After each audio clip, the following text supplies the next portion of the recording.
President ട്രംപിനെ കുറിച്ച് transactional president എന്നാണ് പറയുന്നത്.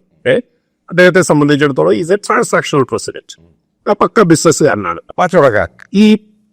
ഈ പാകിസ്ഥാനുമായിട്ടുള്ള ഈ ബന്ധം ഞാനത് ഒരു പടിയും കൂടെ കടന്നിട്ട് ഞാൻ പറയാൻ, ഇത് ഒരു തേർഡ് റേറ്റ് കച്ചവടം.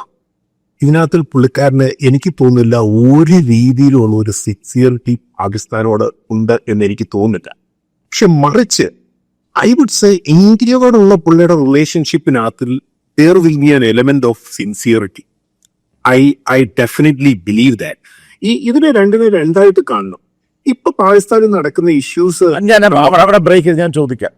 ഇപ്പൊ ഇന്ത്യയുമായിട്ട് സിൻസിയാരിറ്റി ആണെന്നുണ്ടെങ്കിൽ എൻ്റെ ചോദ്യം നോക്കുക, ഈ ഇന്ത്യക്കെതിരെ റഷ്യൻ ക്രൂഡ് മേടിച്ചതിൻ്റെ പ്യുനറ്റീവ് ടാരിഫ്, അതായത് ഇപ്പോൾ ചൈനയ്ക്ക് ഇപ്പോൾ 100% മുമ്പ് ഏറ്റവും കൂടുതൽ ഇന്ത്യക്കെതിരെയായിരുന്നു ടാരിഫ് 50%, 58% മറ്റേ റെസിപ്രോക്കലും ഇത് കൂടെ രണ്ടും കൂടെ ചേർത്ത്.